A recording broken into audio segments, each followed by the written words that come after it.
All right. Well, with that being said, it looks like it's 10:01. So let's go ahead and get started. We're going to cover a lot of information today. I know a lot of people are having just a ton of questions about how to work remotely. We are going to take your questions. If you do have questions, maybe that I don't address during the presentation today, feel free to type them in the questions area. We've got some people who are going to be assisting and answering your questions. And a lot of times, if you have a certain question, maybe someone else is thinking that too. So we want to make sure that we address all the questions. Feel free to type them in the questions box that is in your go-to webinar panel. It should be kind of probably minimized at the right side of your screen at this point. But with that, I kind of want to introduce some special people. We have Dave DeReese, the MiRealSource CEO. It's actually his birthday today, and he is going to join us. Dave, can you say hi to everybody? Good morning. We won't embarrass you and ask you how old you are, but thank you for joining us on your birthday. Okay. And we're going to go through basically I kind of call it the soup to nuts presentation, because we're going to go through from beginning to end of how you can literally work and do an entire transaction from within your home. So we're going to cover everything from prospecting, if you're trying to pick up some new listings, right down to how do I do a closing? What's the rules? What's happening out there? You know, is everything the same? We're going to cover all of that. I know a lot of big questions revolve around showing properties right now. How are we doing showings? You know, can home inspections still be done? So we're going to cover all of that. But I find if we just jump into that, you're going to miss a lot of the other good things that we're going to show you, because we're going to show you everything from prospecting to closing right from your couch. With that being said, I'm going to go ahead and jump to the next slide. Dave, can you see that data sharing screen in front of you? Yes, I can. All right, perfect. So I'm excited to tell you that one of the great pieces of the puzzle that we need is more data. We obviously need to be in our living rooms and be able to access all the information about listings all over the state. And I'm happy to say that right now there's about 32,500 realtors in the state of Michigan. And now, thanks to the data sharing efforts, you can access, 30,000 can access the information that they need to do their jobs. So the nice thing is those calls that we were getting from buyers who were finding stuff quicker on third-party sites like Zillow, now we can see more of the data and we can see it across the state.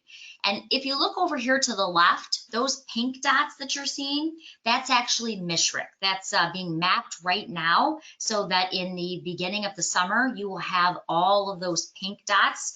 Each one of those dots, by the way, is a listing. So the idea is we want to give you blanket coverage across the state so that you can see all the information. That should be available by June 1st.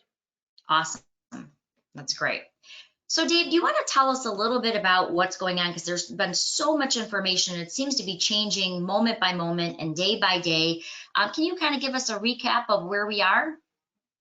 Okay, so a little over 2 weeks ago, the governor put in place a stay-at-home order. It's an executive order saying that anybody that's not an essential worker needs to stay home at their home and not leave their home. And it was immediately interpreted by the Michigan Realtors Association. And what you're seeing here is a slide that was one of their first interpretations. Their first interpretation was that brokers and agents were not considered essential and needed to stay at home. However, you'll see the last sentence says that real estate activity that can be conducted remotely is not prohibited. So in other words, you can work as long as you don't leave your house. There was another, do you have the next slide? There was another big interpretation that came out the following week. So that would be a week ago, last Monday, from the Department of Insurance and Finance, that talked about inspectors. There was a question on the interpretation about inspectors. You'll see that they specifically said that title companies, inspectors, appraisers, surveyors, register of deeds, and notaries were considered essential. They were considered essential and could still leave their home to do business during this time period. However, the very next sentence went on to say that real estate brokers and agents do not constitute critical infrastructure workers or essential, and they may not leave their homes. So there's consensus that brokers and agents cannot leave their homes. Now, the next question is, well, what about title companies, inspectors, appraisers, surveyors, and such? Some may be doing business, some may not be doing business, some may be doing business in very specific ways. And then the other thing is your individual brokers may have policies as it relates to what your brokerage is allowed to do in integrating with these title companies, inspectors, appraisers, surveyors. So check with your individual broker on their policies, because some of their policies are different from other brokers. So the thing is as far as the state is concerned, they can do business, may do business, the title companies, inspectors, appraisers, and such, but check with your broker to see what your broker's policy is on that. But where there is no confusion, there is no confusion on the fact that real estate brokers and agents may not leave their home to do business. So we've had many questions like, well, what if the home that I have listed or am about to list is vacant? Does that mean I can, leave my house to go to visit the vacant house I'm going to list? The answer would be no. Doesn't matter if it's vacant, you still cannot leave your home. So we'll probably have more questions like that as we go along. And I know that everybody's interested in the section about where do you do showings and how do you do showings. Colleen will get to that, but that's more in the middle of her class here today. So she's going to start out with just how do you get a lead. So be patient and wait till the middle of the class, and she'll talk about the showings.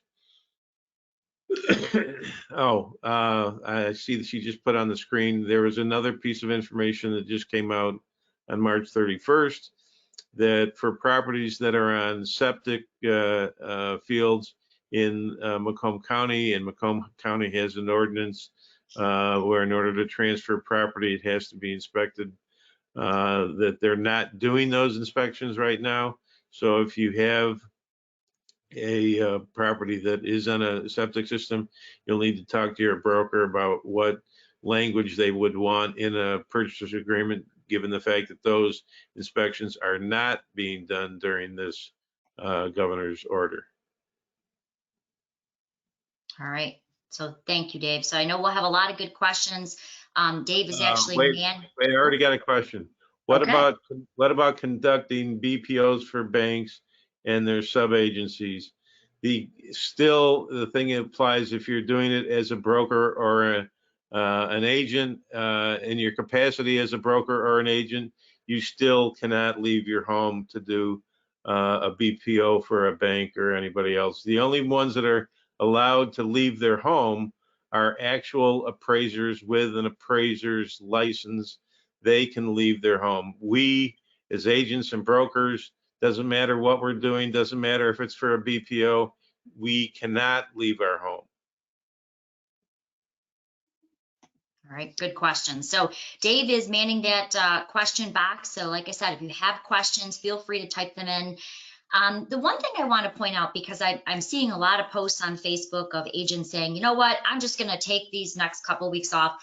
Well, we don't know how long this is going to last, and we still have to be able to do business. We just have to do it differently. We have to do it remotely from our homes. And again, I'm going to show you how to do everything from remote open houses, being at your home, doing a virtual open house, to showings, to supporting your properties, to getting them all the way through prospecting, right through closing. But I just want to show you, I want to give you some reassurance, because I know I worry about this as an agent of the last 22 years. What's going on? Are properties still being listed? Are properties still being closed? So what I'm going to do is I'm going to go to my market monitor right here, and I'm going to refresh my market monitor, and I'm happy to say that there are 171 new listings in the last day that went into the MLS. As a matter of fact, you can see 103 had price changes, 299 were closed out in the system as sold. So business is still being done. I went into my hot sheet, and if you've never used our hot sheet, it's right under the searching option. I changed the status to how many went pending in the last day. 157 properties still went pending in the last 24 hours. So you have to decide, are you going to take this as a vacation for an indefinite amount of time? Or are you going to go out and start prospecting and still doing business and just conducting it differently? And that's what I want to show you. I want to show you everything from, we're going to start off with just some basic lead gen to go and get some listings, right through, okay, what's the process? How do we close it up? How do we get the information to our title companies? How do we do counter offers from home? How do we get the photos for properties? So we're going to cover all of that. We're going to kind of do this as a soup to nuts class, and we're going to go everything from the beginning right through the end. So where I want to start today is I want to start with some prospecting. So think of resources as basically your toolbox. Okay, so we're going to go into our toolbox, and we're going to start off with market stats, because the first thing I want to show you is just some basic prospecting you can do at home. We're going to do this very quickly as we go into the process. But basically, I want to use social media, and I want to start telling a story. Why do you want to list right now? Well, one, you want to still take advantage that there is an extremely low amount of inventory.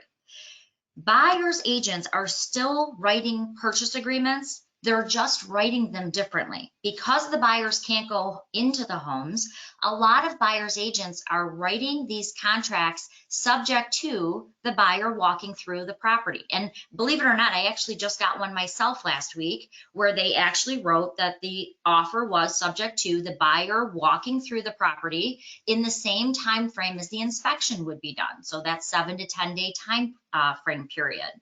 So what I want to do is I want to tell a story of why homeowners want to put their home on the market right now.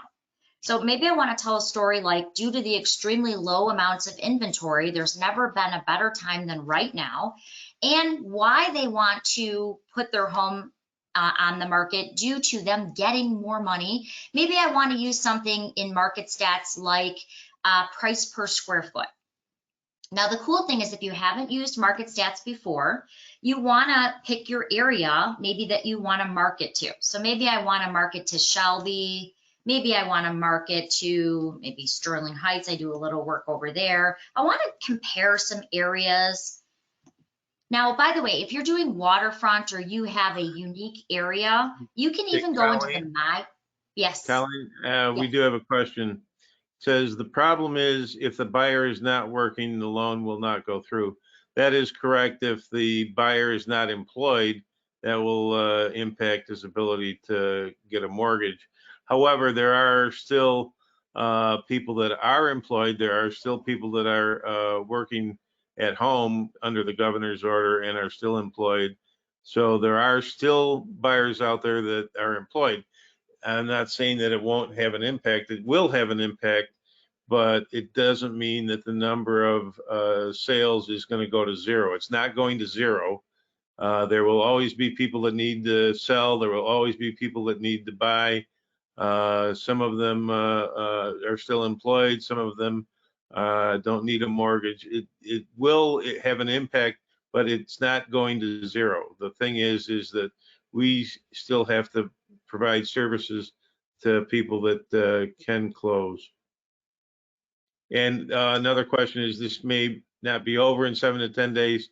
I agree, and that's why if I were writing that contingency, I would not limit it to a number of days. I would reference when the governor's order is lifted. Correct. And just to be clear, the offer I received did do just that. What they said is once the governor's order is lifted, that the buyer would walk through the property, subject to him walking through, and it would be in that 7 to 10 day time frame that the inspection would fall, but it would not happen until the governor's order was lifted. And you could write it so many days after the governor's order is lifted. There will be a day specific for when the governor's order is lifted. It's not going to be a secret. It will be a date certain when the governor's order is lifted. Correct. All right, so I've got my stats because I want to start telling my story on social media. Wait, we got one more question. How do the buyers get to walk through within the normal? It won't be normal. Nothing about this will be normal. So again, I would not reference a 10-day inspection period right now, unless you're referring to 10 days after the governor's order is lifted. So yeah, that's the way I would approach it. Correct. And again, that offer that I received was after the governor's order was lifted, they would have 7 to 10 days to perform their home inspection. But Dave's right. This is not the normal business. We've never had a global pandemic before. So this is going to be thinking outside of the box. And we're going to show you some great ways to do that. So again, next question. Can you please go over the link you clicked on in resources to get where you're at? Sure. So I'm in resources, and right here, I went into market stats, and that's going to bring you to the market stats program that you're looking at right here. So think of resources as where you're going to find most all of your tools. I'm even going to show you, we've added some new tools just this morning that are going to be under education. So you can watch these online classes. We are recording all of these so that you can go back to them. But where I went to was market stats, and it's right under resources. All right, so what I'm doing is I'm picking the area that I want to tell the story for. Again, if you're doing waterfront and you wanted to cover 7 or 8 different cities, you can actually go to My Areas here, and you can outline the area that you want to tell the story for. So you could kind of just outline the waterfront if that's what you wanted to do. But what I'm trying to do is tell a story on social media that's going to appeal to homeowners, let them know that it's okay when the governor's order is lifted. We are still going to see purchase agreements coming in. We're going to see those probably even now. They just have to be written differently. But we want to assure these homeowners that they're going to get more for their home and that they do want to list right now because we do want to get some inventory built up. But we just have to utilize the resources in a different way. And we're going to have sellers do things like take photos. We're going to show you some ideas for that. So there's some ways that we can be creative here, but we first got to get the business coming into us. So we're going to go into telling our story, and I'm going to change this because this doesn't look very appealing to a consumer. So I'm going to change this from a line graph to a bar graph. I'm going to change maybe how, maybe I want to tell the story for 6 months rolling periods or 3 months, or maybe I want to go back 3 years. But look at the story I'm telling here. That if they listed a few years ago, they'd get $133 per square foot. Now they're getting $143 per square foot. When you start figuring that out, there's never been a better time to sell. So what I want to do is I want to now share this graph to social media. And you can share it as a static graph or a live graph. I'm going to share it live so they can see the numbers and it's interactive. I'm going to hit that share button, and basically I'm just creating a graph that I'm going to post out onto social media. Now you could share this in a lot of different places. As you can see, there's 181 different places you can share this. I'm just going to do a nice simple one. I'm going to share this to Facebook. Now I want to put a call to action. And studies say, and the Inman study that I read the other day said 3 to 5 sentences. I want to put something in like, never been a better time to sell your home. Call me. Due to low inventory, you can get more for your home than you have in years. I want to put something catchy in there that's going to allow them to call me for that information. But I also want to put a capture in there. So I want to give them information. And you can boost these posts, by the way, to areas for as little as $5. I could boost it out to the maybe the city or maybe the township that I'm looking to capture more business in. Colleen, but the cool thing, Yes, Colleen, can you show them again where the share button was? sure. So once I've got my graph created, let me go back. We're going to, there's a share button right here. So once I found the report that I wanted, and by the way, there's a bunch of different reports you could tell stories for at the bottom of your screen here. But what I want to do is I want to find the report. So I'm going to do price per square foot. And then I want to click the share button. I want to figure out, do I want to share it in a live way or a static way?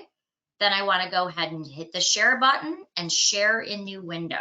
Okay, and that's what opens up that graph where I'm telling my story. When I'm ready to pick my social media that I want to share it on, I'm going to pick, in this case, Facebook, or you could pick, there's I think 181 different choices here you could go through. I'm just going to share it to Facebook just to kind of give you an idea, because that's a general one that most people know. But I'm going to tie it together with the lead capture that's found in Cloud CMA. So I'm going to give them some information, but now I want to capture their information back. So I'm going to combine the lead generation tool in Market Stats with the one that you will find in Cloud CMA, because I'm giving them information, but I also want to capture their information. So inside of Cloud CMA, which is what you see on your screen right now, up in the right-hand corner where you see my icon right here, my little avatar, when I click on that, it will give me the lead generation option. Okay, so this is found in Cloud CMA. And by the way, I'm going through this rather quickly because we're going to go through an entire transaction today. But keep in mind that we have webinar classes on each and every class that we're going through. So we have a class on cloud, we have a class on market stats, we have a class on taxes, we have a class on all of this. So don't worry if I'm going at a kind of a fast clip, it's just because I want to show you a lot of information. But we have free classes that you can attend on each item. And don't worry, if you get a little stuck, we can actually share your screen so we can walk you through. So don't worry if you're not getting every single thing. We are recording this and we have classes on each one of these items that we're going through, each one of these products. So I'm going to go into Cloud CMA. I'm going to click on the lead generation option. And the lead gen in Cloud basically creates a landing page for you. This is done automatically. There's nothing you have to do. If you want to see what your landing page looks like, you can click on View My Landing Page, and it's basically going to show you kind of what it's going to look like. But in this case, what I want to do is I actually want to copy the link for my landing page, and I want to insert it in my post that I've just done from Market Stats. So I want to insert it into my post. So I've created my graph. I've clicked the Facebook icon. I want to write a quick 3 to 5 sentence ad that says, hey, you want to sell your home right now because you're going to get more dollars per square foot than you have in years. Great time to sell. I also want to paste in that link that I just received from Cloud. Let me show you what it's going to look like. So when I go into Facebook, and I just posted that, you can see this is what the Facebook viewer is going to now see. It's going to say sellers are getting more for their homes due to extremely low inventory. Want to know what your home is worth? Well, simply click the link below or call me. Now, if they click on the graph, that's going to open up that live interactive graph that I just showed you. So they can actually see the numbers, they can click on them, they can explore it. If they just click on the link, here's what they're going to see. This is the capture part. When I click on the link, Colleen, yes, we have yes. we have a question. The stuff that you've just shown, which was the market stats and the CMA, they're asking, is this free? I think everything was free except your comment about the boosting. Can you kind of go over that? Sure. Yep. Everything is part of your member benefits through MiRealSource. So all of these things that I'm showing you are completely free. When I got my license 22 years ago, I remember one of the things I did was the postcard mailers. You know, you'd spend $200, you'd do all these great postcards for a neighborhood. They'd go right from the mailbox to the trash can. Now, for as little as $5 in Facebook, you can pick your target market. and you can actually boost your post. So that would be the only thing you would pay for. Everything else, like this landing page, that's included in your cloud membership with MiRealSource. Market stats included in your membership with MiRealSource. So all of the things I'm covering are things that you don't have to spend $1 on unless you wanted to boost them through Facebook. Then that would be additional marketing costs. So if you share it in your Facebook only to the people that are friends with you, they see it. When you boost it, you pay the money to boost it. That's when people that are not tied to you in Facebook would see it. Correct. And you could even make your post public, and then you wouldn't even have to pay, and you could get it out to the public. I would recommend using the boost feature if you're trying to market to a specific area. Let's say you're targeting Sterling Heights. Then I would recommend boosting it to Sterling Heights so that that area is going to see more of your posts. If you're trying to pick up new listings there, that would be a good way to do that. But let me show you on the cloud capture piece what happens. So again, this is free, creates that free landing page for you. It's going to say, do you want to know what your home is worth? Just type in your property. We got another question. Want to know if you can go back a couple of slides so they can see how you got where you're at now. Okay, so let me go back. I went into the capture. Let me actually go through this piece and then I'll walk through it again so that everybody can see it. That way I don't have to stop and go back. So if I go to what's my home is worth, I'm going to actually type in my property address. So as the homeowner, I've now seen your Facebook post. I see that I can get more for my home. I'm now going to go to this landing page and I'm going to simply type in my property address. It's going to quick fill just like it would in Google or other places. I'm going to click on that magnifying glass and it says, hey, great, we found where your home is located. Let's email you some information about what your home is worth. So they're going to type in their name. They're going to type in a real email address because it has to be a real email address in order for it to email that report to them. They can type in an optional phone number, and they can even put in the square footage of their home so they get more accurate comps. They hit email my report, and what it tells that person is if you want a more professional valuation of your home, give Colleen a call. Here's her cell phone number. Here's her email address. But what literally just happened is that person who saw my Facebook post just received a CMA report, but it's not going to tell them exactly what their home is worth. That's why they need me. It's going to tell them who I am. It's going to grab a couple local comps that they could find on Zillow or other places. And what it's going to do is deliver my marketing pieces that I put together in Cloud CMA ahead of time. So it's going to tell them who I am, how long I've had my, real estate license, that I've been a licensed realtor for 22 years. It's going to tell them where I work and some basic information about me that I've pre-set up in Cloud. Behind the scenes, what just happens is I got an email as the agent that someone is interested in knowing what their home is worth, who they are, and now I can actually reach out to them and provide a real CMA for them. So the idea is it's basically pulling in the lead. So let's go through that process again. I started off in Paragon. I went into resources. I went into my market stats program. I created my graph where I want to tell the story. I now open up my graph. I share it. I decide where I want to share it. I'm going to share it to Facebook. Once I've determined where I want to share it, I'm going to click that icon. Now I want to write my 3 to 5 sentence call to action. I also want to use that lead generation. I'm going to copy that link from Cloud. And I'm now going to paste it into my post. And here's our finished product. Okay, now again, if you didn't get all of those steps, don't worry. We have a whole lead generation class that will show you step by step what I just did and exactly how to recreate it. By the way, there's all different reports that you can use. You're not just tied to using this report.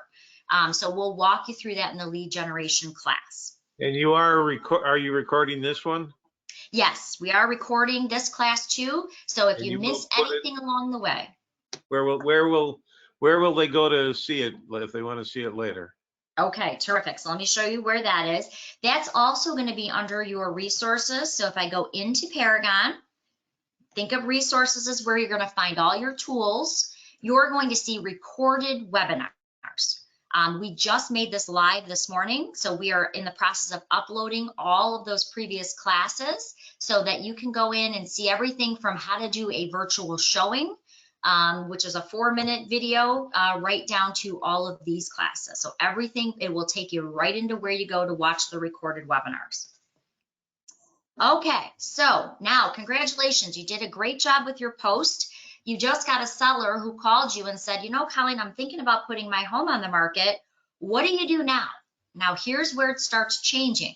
Normally we'd get in our car, we'd drive over, we'd shake the seller's hand, we'd walk through the house, we'd start looking at the condition of the property, and now we can't do that because we have this governor's order in place that says we have to stay on our couches in our home. How are we doing that? So the next thing is we have to do more research as agents than we've ever had to do before. Where I would recommend starting is, for the first thing I would want to do is I want to go into the MLS to see, did this property close? So has it closed before? So I'm going to type in a property I just recently closed. And I'm going to start doing some homework on the property. I want to pull up the recent sale, if there is one. I also now want to, Colleen, yes. I just want to interject a little bit, is that one thing is that when you say a recent sale, sometimes it could be from 10 or 20 years ago. We don't purge listings out of our database. We have listings that go as far back as 1994. So it's a pretty good chance, probably at least 50 or maybe over 50% chance that the property is in the database from even a long time ago. Yes, and obviously you want to find the most recent. If it's closed 5 or 6 times, I would recommend going to the most recent sale because obviously that's going to be more current. But as Dave said, most properties have changed hands at some point. So, you know, if it's new construction, something like that, you may not see that, you know, in here. If it hasn't been listed, yes, it's a little harder to do research, but you're still going to be able to research it through the tax information, and I'm going to show you that as well. But I'm going to go to this recent sale, and really what I'm doing here is I'm trying to get an idea. Is this a 2-story? Is this a ranch? Is it, how many bathrooms does it have? How many bedrooms? So some of that information I'm going to be able to see right here. And so I can see this is clearly a brick ranch, kind of going through the detail here. Now, obviously, condition of the property can change. And I'm going to show you a trick for that as well. But I'm kind of just getting an idea of the layout. I can see here it's got a fireplace. I can see it's kind of a brick hearth. You know, might be able to see if it's gas, if it's, you know, a close-up picture. So I'm just kind of now doing a little bit of homework, trying to figure out, you know, what does this property look like? What are the details of this property? So when I say look at the photos and look at the information for that property, I'm not saying that you should use those photos. You can obviously use them in your CMA. If you're using Cloud CMA, it's going to pull those over for you. I'm not saying you should use these photos to list the property. I'm going to show you a trick around that too, because these are someone's photos. You cannot just obviously steal someone's photos from a previous listing. All I'm trying to do is show you ways that you can do a little bit more research. I can see what the square footage is. I can see a lot of the information right from here. But the next thing I want to do is I want to go into the tax records and I want to find out as much information as I can about this property. One of the recent additions we've made in Paragon are these quick action links. Now, a lot of these were already here, but we've made an addition to one. What you see, and I apologize, we've been kind of yelling at Brian about this, kind of looks like a garbage can. I apologize. It's supposed to be a government pillar, but when he squished it to fit on the button, it kind of looks a little more like a garbage can, I think, than the government pillar. When you run your mouse over it, what it will tell you is it's the BS&A record. Now, I have good news for you. One of the things that Dave DeReese, our birthday guy here on the call, set up for us was if you are a MiRealSource member, you actually get the BS&A record for Genesee County, Macomb County, and all of the gross points at no cost when you use this quick action link to go into the BS&A record. A lot of times when you click on the BS&A records, it'll ask you for a $2 fee or a $1.50 fee to access the record. The good news is if you're in Genesee, if you're looking in Genesee County and you're using this quick action link, or you're looking in Macomb County or any of the gross points, we actually pay that behind the scenes for you as a MiRealSource benefit. We also use the live BS&A record, and that's different than many other MLSs because a lot of MLSs will use a feed, and so that information is not up to the minute. But the cool thing is I just had some clients who owed some property taxes, and they went into the assessor's office in the morning, they paid them, the assessor marked them paid, and because we use the live BS&A link, when the title company actually looked it up, it showed paid from the same day. And it's because we use that live BS&A server. So as soon as the assessor marks it paid, I can see that in the BS&A record here. Whereas if I was using a feed that only gets updated every 48 hours, we wouldn't have been able to close. So some cool things there we're doing. When I'm ready to go into that record, I don't want to have to log out, go in somewhere else, put in the property address. So I'm just going to click that trash can looking icon, and it's going to take me directly into the BS&A record for that property. So now I can start doing additional homework. As you can see here, I can see the square footage is 1361, 1 full bath, 1 half bath, built in 1973. There's even a photo. Now, when you're doing a CMA, I recommend actually grabbing this photo because that's a really nice cover shot for my CMA that we're going to do later.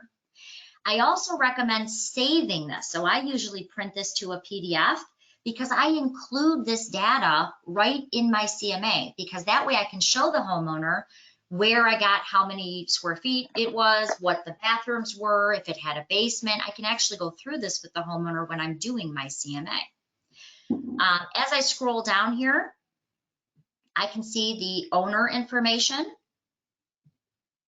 I can actually see if it had a garage, the lot size, a lot of the information I'm going to need. When was the last sale date? When was the previous sale date? A lot of times I can see mortgage information here. I can see that it does have a garage, how big the garage is, that it is a 1-story. So I can actually start doing my homework right here. That it is built on a basement, that it actually has a porch off of the back of the home. So I can do a lot of research right from this BS&A tax record. A lot of municipalities and cities are actually also putting in things like unpaid taxes will show up here, things like unpaid water bills, things like if there is an assessment on the property. A lot of that I can see right through here. So I do want to save this and I want to include this in my Cloud CMA report. All right, any questions on that, Dave, before we go forward? No, I got no new questions. Okay. So one of the other things I recommend is also checking the Realist report. Now, I love BS&A because that is the trusted record. If you ever went into a court of law, BS&A is the municipality record. It's what the court of law would actually use because it's the trusted record from the city or the municipality. Realist is an aggregated site where they're pulling in information from the MLS, they're pulling information from the tax information, but I do recommend checking both because we want to do a little extra homework right now. Realist, just a few days ago, got a complete update. It's faster now. It does not run off Adobe Flash any longer. As you can see, it's much easier to read, but I do recommend checking both BS&A and Realist, and here's why. A lot of times they will have discrepancies in Realist, what the tax record says versus the MLS record. And it will highlight if there is a discrepancy. And as I'm going through here, I can see some things are coming from the MLS, some things are coming from tax records, and sometimes it will have both on one particular field, and they might be different. I just had one of these happen in Sterling Heights a few weeks ago where the MLS said it was 2 stories. the municipality or tax record said it was 1 story. And what had happened was the homeowner actually put a second level on the home. It was a little brick ranch, and they added a second level on top of it, but they never pulled a permit with the city. So you could clearly see in the MLS it was 2 stories, but the tax record still had it listed as 1. So obviously now we have a difference in square footage, and we, you know, have an issue where a permit did get pulled. So it allows you to at least do your homework and ask those questions to Okay, that homeowner. So, we got a couple of questions.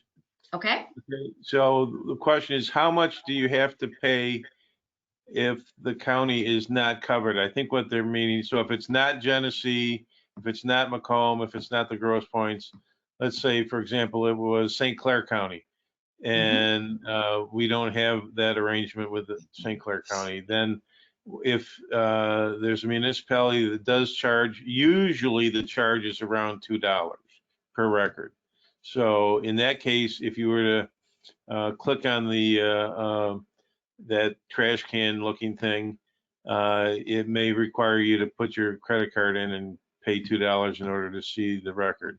You know, eventually we hope to make an arrangement for St. Clair County as well. We're just not there right now today, but it's usually in the neighborhood of $2. Next question, some reports are free and some are not. How much would it be to see? Again, if it's in a county like St. Clair County, where if it is paid. Now, the way this works is some municipalities just allow it to be free. Some municipalities say they want the revenue, and so that's where BSNA puts a paywall up, and you have to pay the $2 to see the record, because some of the money goes back to the municipality. But there are some municipalities that just allow it to be free, so it varies. Sometimes it can be more. It could be $3. It could be $2.50. It could. I've seen it as cheap as $1.50, but it could be $3. It can be whatever the municipality decides in conjunction with BSNA. Good questions. All right, so going down, a lot of times you'll see the sales history in Realist. This is another thing that you want to check.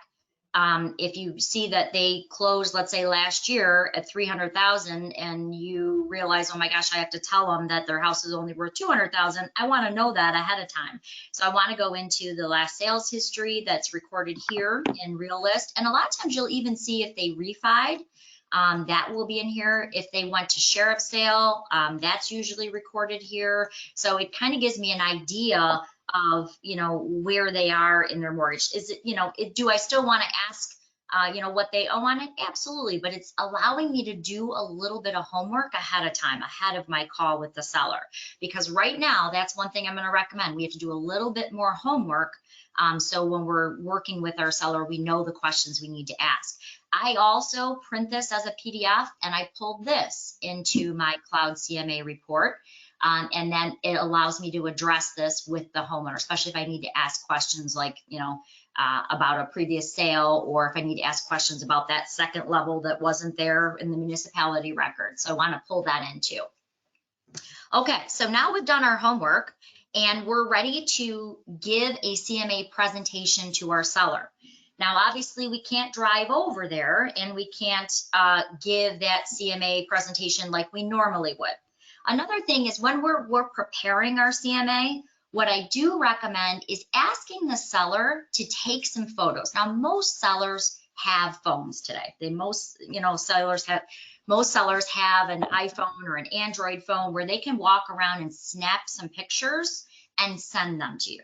Because obviously the condition of the property does play a part in how long it's going to take to sell the property and what the price should be for the property.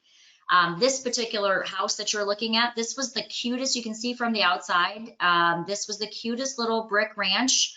Every flower was planted in a row. It was very well maintained on the outside, but I walked into this house and I stepped on blue shag carpeting, and those 70s stick-on wall flowers were everywhere throughout the house. And I know they say it's coming back, but it ain't ever coming this far back, I assure you. So obviously that plays a very big part in how long it's going to take and what the price should actually be for this home. So that's where having the seller take some photos or doing a video walkthrough with you on the phone is going to allow you to see the condition of the property, because we can't obviously go take photos right now. So we're going to have to rely on the seller to send us that information, whether it's just hosting a video call, or them walking through, just hitting record on their phone and walking through the property and sending you that.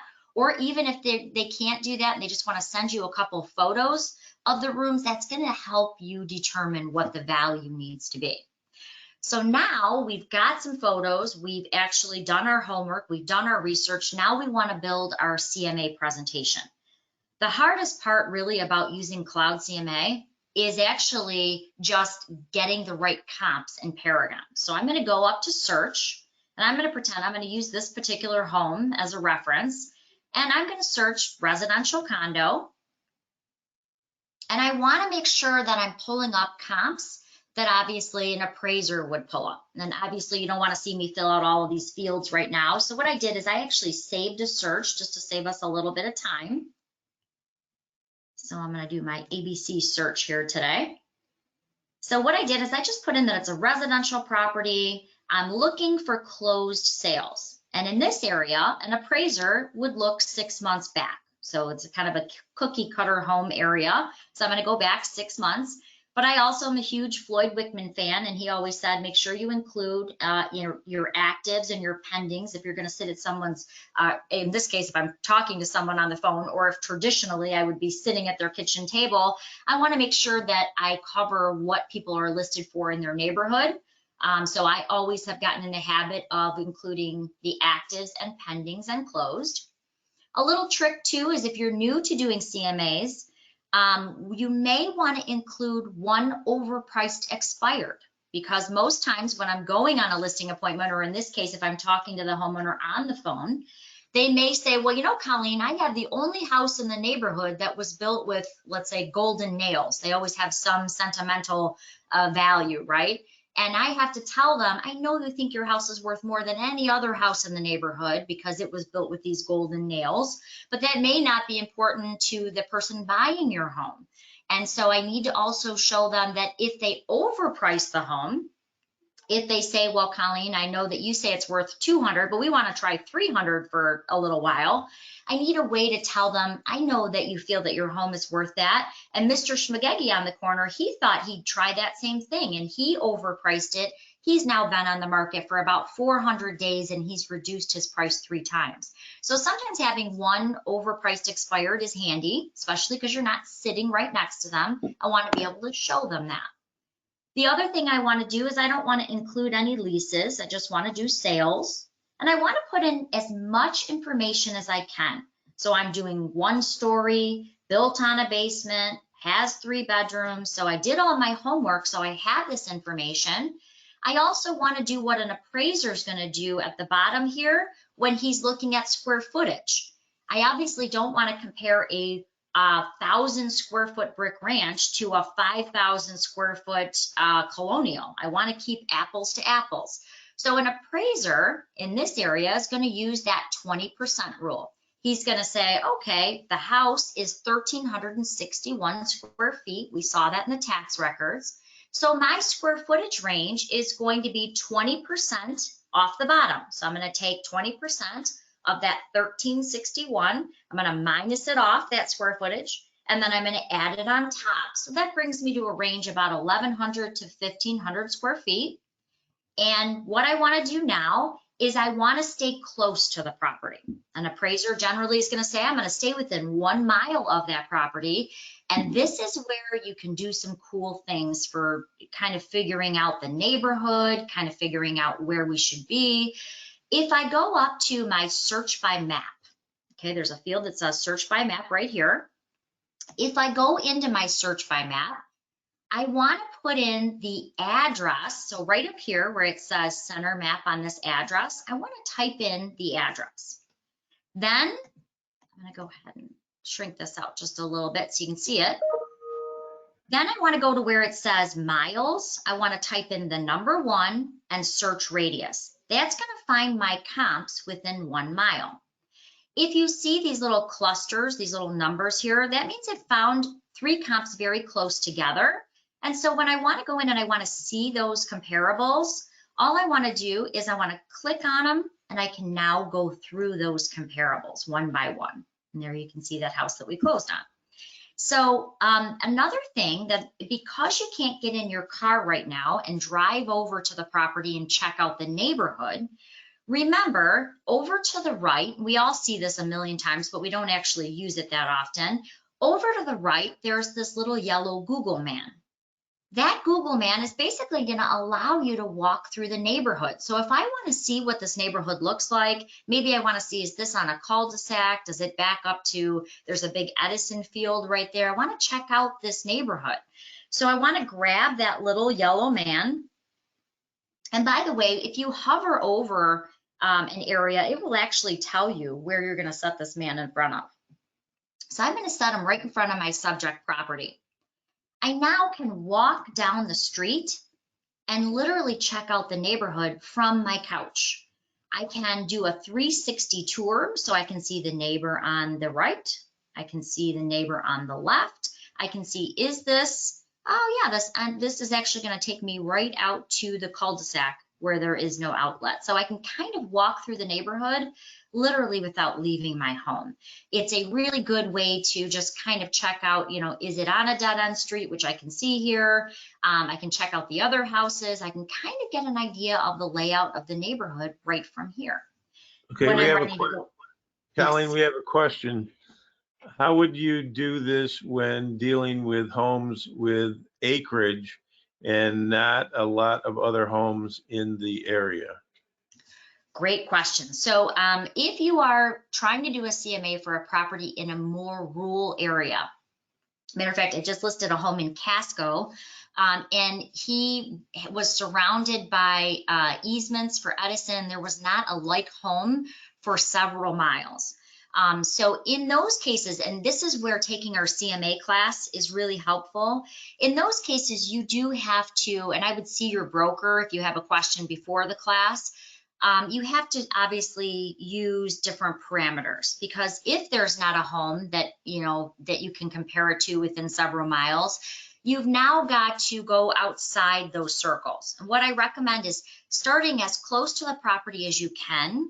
But in this particular instance, we had to go 3 miles out. We had to do less in our criteria so we could pull in more homes. We weren't able to be as specific. But we'll show you how to do that in our Cloud CMA class. We'll show you how to go outside the box in those more rural areas where you can't find comps as easily. Good question. So in the class, you would show them, for example, how to expand the circle from maybe 1 mile to 2 miles to 3 miles, but you can also add in other criteria like stay within the same school district or things like that, even as you're expanding your diameter. That's correct. And we'll show you some of those tricks, some of those guidelines that you'll want to use when you're doing that. Because you're right, sometimes it's not putting in as much criteria. Sometimes it's, in those rural areas going out, I like to tell people try to always start with a mile or 2, but if you can't find anything, sometimes I was teaching down in Lenawee, and it's common for them to go 5 miles out. Because they're in a very rural area where there's just not a lot of homes to compare it to. And sometimes, it's doing things like acreage. What are the rules there? If you've got a 3-acre farm, how do you compare that, to another that maybe it's 5 acres that you have? How do you figure in that acreage? But we do show you that in the Cloud CMA class. Good question, though.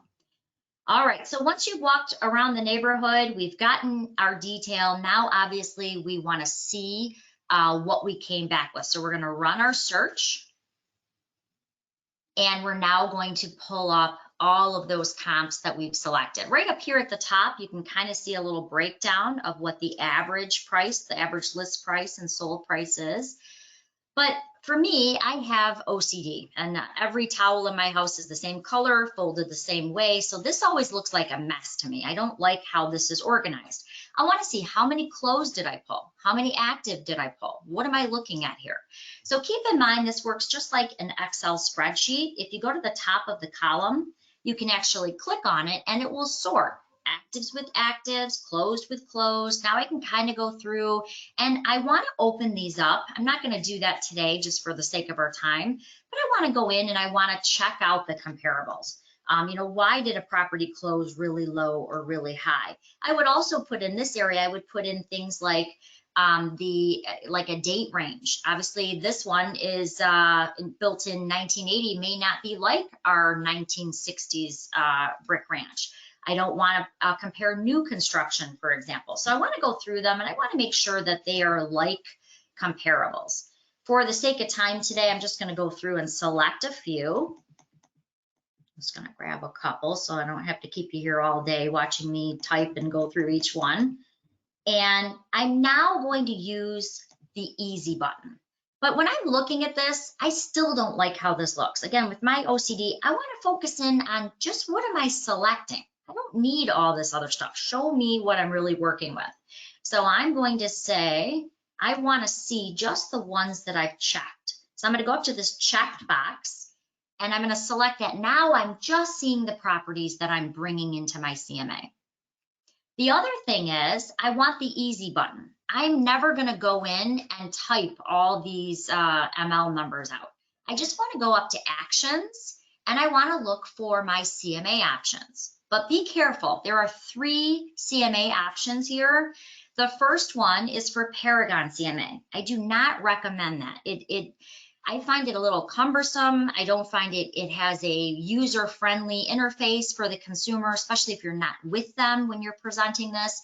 So I recommend sliding down to Cloud CMA, and there are 2 options. There's Cloud CMA's Buyer Tour, which if you're showing a bunch of properties to a buyer, makes a really nice presentation for them, and you can do turn-by-turn directions and tell them about each property you're going to show them. But really today, we're going to stick with just the basic Cloud CMA. And what it's going to do is it's basically going to pull all those MLS numbers up for you, and it's going to bring you into the cloud program. So as you can see down here at the bottom, it's now bringing over all those MLS numbers, and I want to give my report a name. So I'm going to call this Sally Sellers Report. You could put in detailed information, but over here, this is where it's going to start helping you out. If I start typing in the property address, what you're going to notice is it's going to quick fill for me. And in that quick amount of time, you can see it just went and grabbed the square footage, the bedrooms, the bathrooms for me. Another thing that this is doing is allowing me to add a cover photo for my page.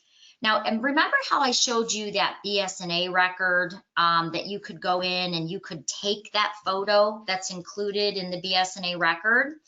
You could go ahead and actually upload that photo so that it's here. Or if you don't have a photo, or if the seller hasn't sent you a front photo, you can actually just leave it blank and it will actually pull it over from Google Maps. So even if you don't have a photo here at all, it will still put something on your cover so you have a nice looking presentation.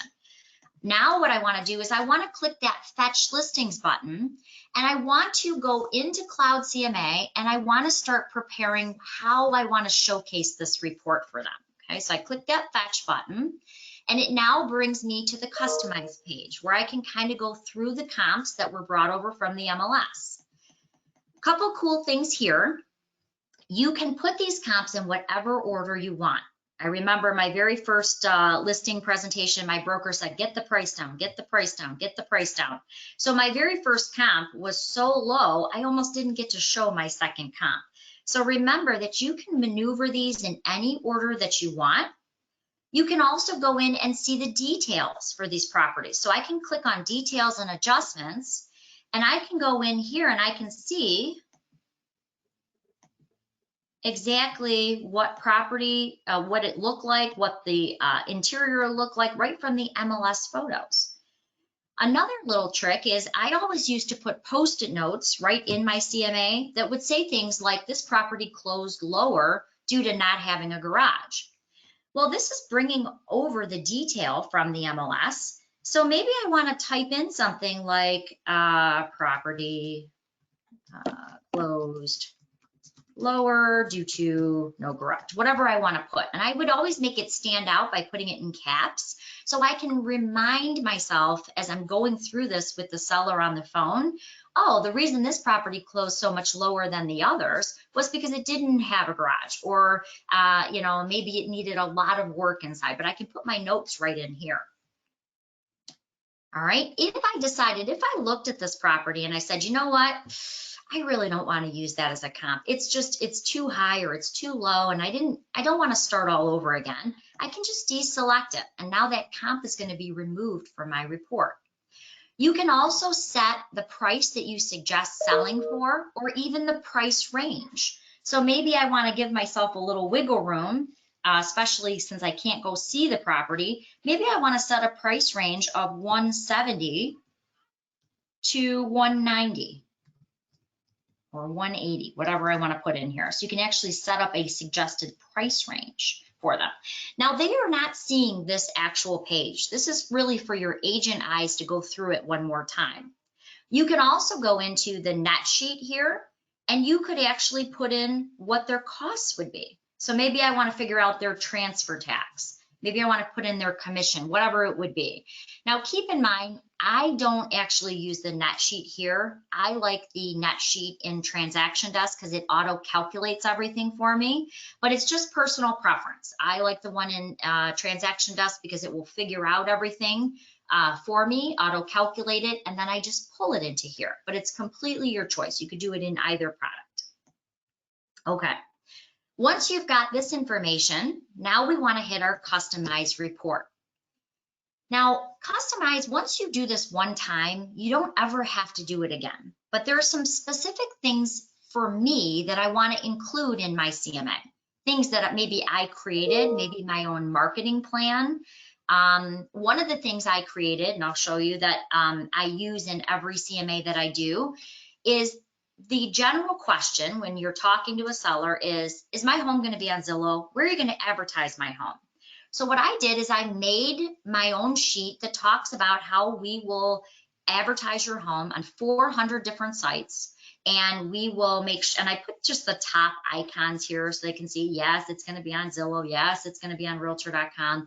So I'm actually handling an objection right in the beginning of my CMA. So they know automatically where I'm going to advertise their home, and they're going to be impressed with, wow, I'm putting it on over 400 different sites. Hey, Colleen? Yes. Colleen, we got a couple of questions. Okay. So one, is there training for that in resources? And second question is there a net sheet? Yes to both. There is training in resources. I actually wrote a step-by-step handout on how to add these custom pages in. And yes, you can do your net sheet back on that customized page that we were just on.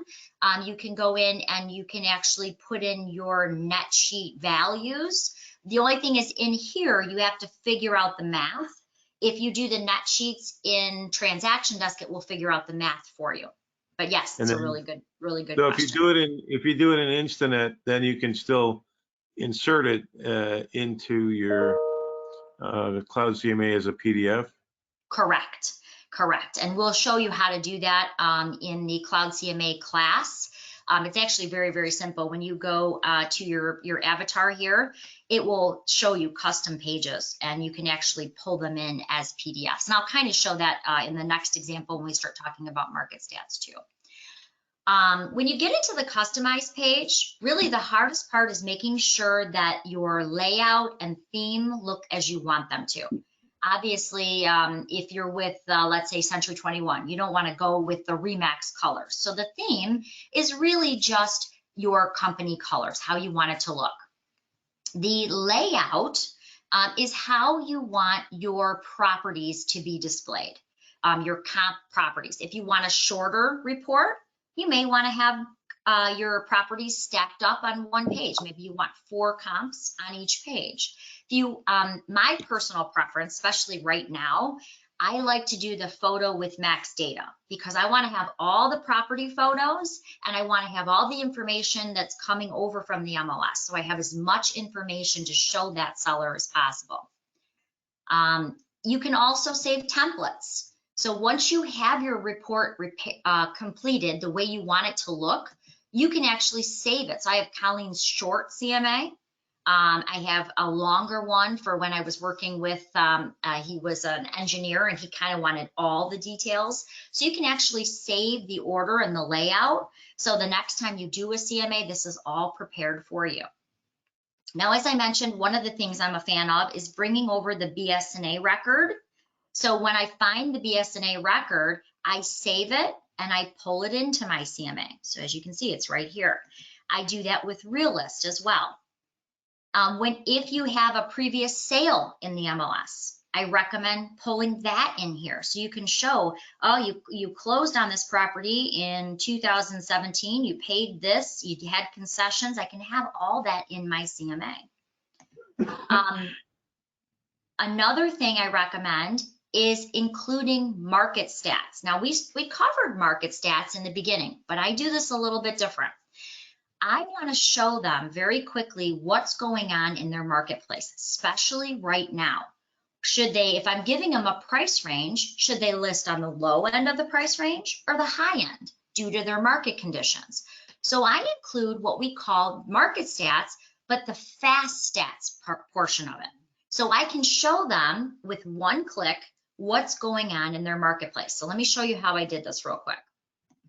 Market stats, which we actually started off in today, under resources, if I go to market stats again, that was where we found those great graphs where we did our posting. But this time I'm going to go up to fast stats here at the top.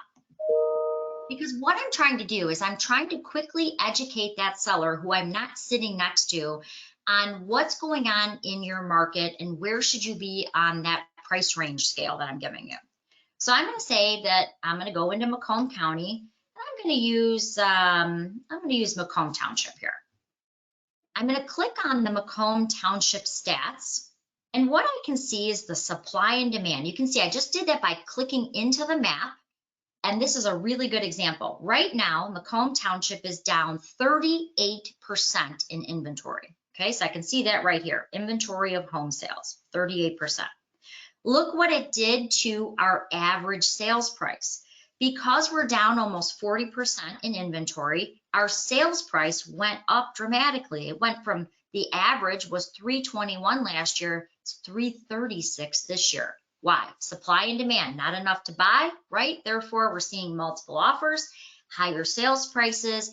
I save this. I download this or save it, and then I pull that into my cloud report because I want to quickly educate them on where we should be in that price range that I'm giving them. So don't be afraid to bring in those types of things into cloud.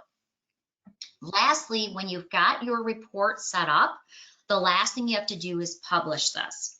And think of your report as being as detailed as you are. If you want, I kind of call them my 20 pages of greatness. If you want a long CMA report, you can add your resume, your marketing plan. You can put testimonials in here. You can put as much as you want in here. There are also some great pre-written marketing pieces. Here's one that I do like to use when I'm talking to sellers. If I'm talking about, let's say, commission, maybe I want to show them how that works out. You know, they see that commission dollar amount and they think, oh my gosh, you must be just, you know, making dough hand over fist. All that money's probably going in your pocket. They generally don't understand how the commission is broken down. So sometimes having one of these pre-written graphs that kind of explains it to the seller can be very useful. And if you want to see what any of these pages look like, you can simply click on the name and it will pop up a preview. If you're going into cloud for the first time, you'll have everything in your report. You obviously don't want to have everything because you don't want a 60-page report, especially because you're going to make it easier for the seller right now. You don't want to make it too detailed. If you want to remove something, you just click the minus. If you want to add something in, maybe I want to add maybe a testimonial page, or maybe I want to add more custom pages. All I have to do is click that plus, and it's going to float into my report. Okay. The last step is just now publishing your report.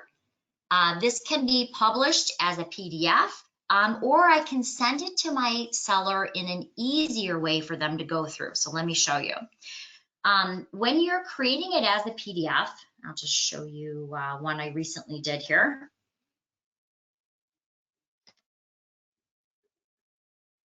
So when I'm creating this as a PDF, this is what it's going to look like. And I could go ahead and send it to the seller in this format. Pretty easy to read. Again, it's going to have that tax information, going to have the market stats, going to have the listed property. And this is what the comparables are going to be laid out as. So it's got a very easy to read format. They can see the interior photos, and we could go through it that way. However, I recommend actually sending it in the interactive slideshow option, because that's a little bit easier for the seller to just click on the link and go through it with you, and it's a little bit less detail. So let me show you that one. I'll show you kind of what that looks like so you kind of get the idea.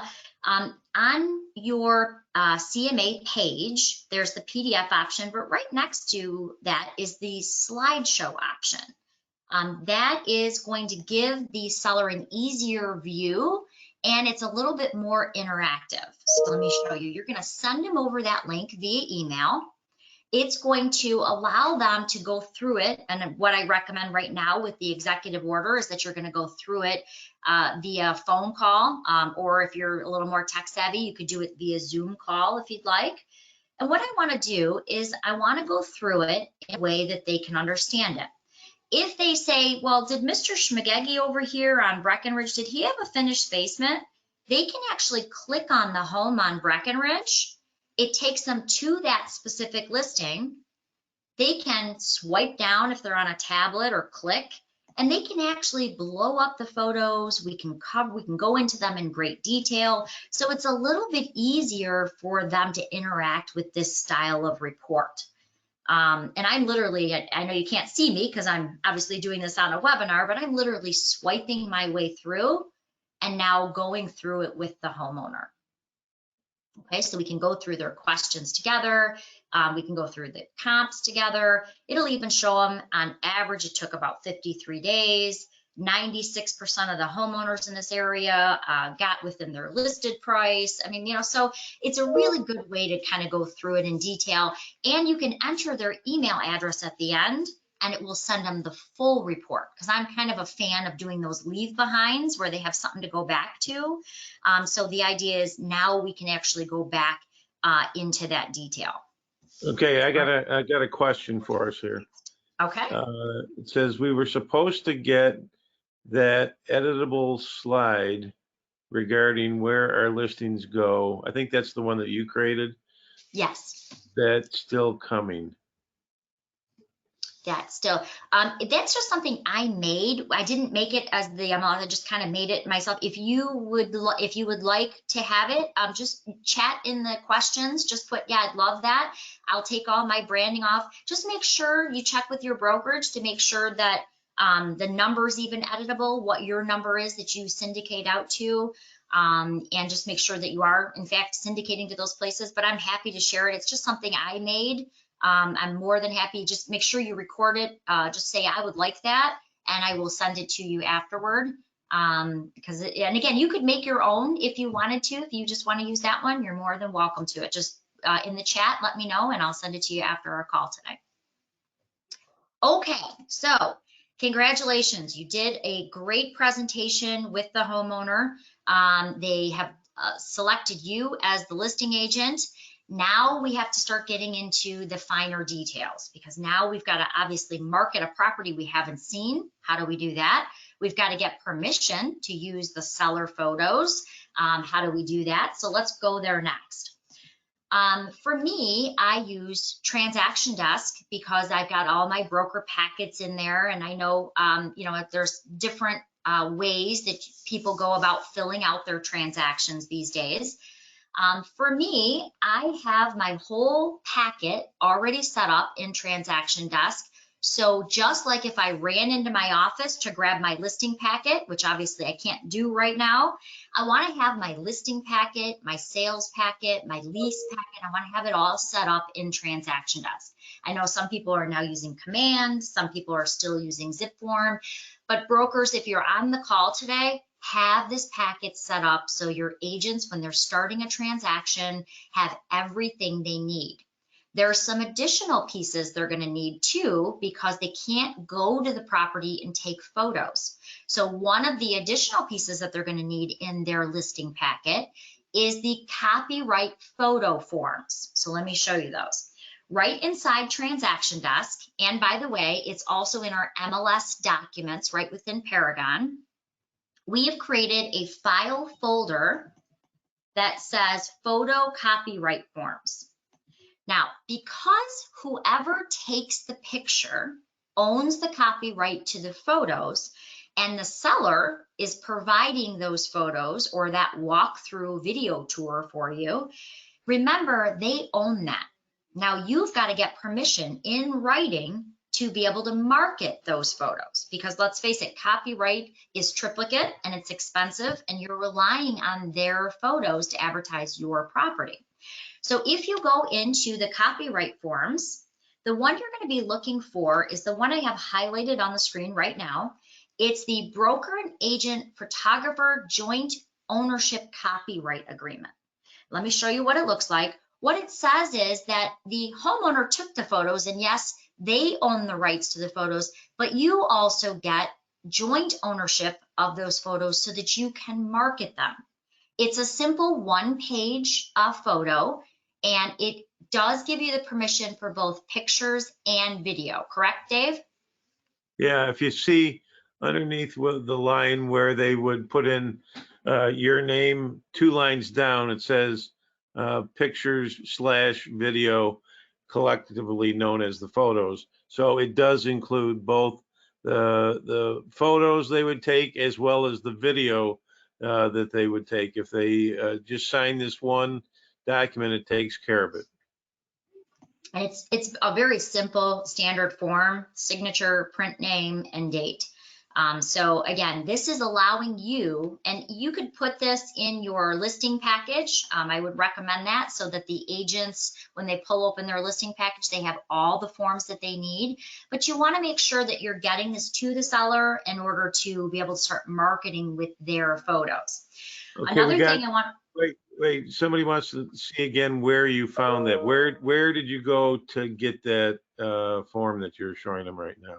Sure. So let me go back. Right inside Transaction Desk, if you don't have it in your broker package, your package of forms, your templates that are set up, you can go to the Instinet Forms library, which you see over here on the left-hand side. You'll see all the different libraries of forms: the Michigan Association of Realtors, GMAR, Grosse Pointe. You may have brokerage forms, as I do here.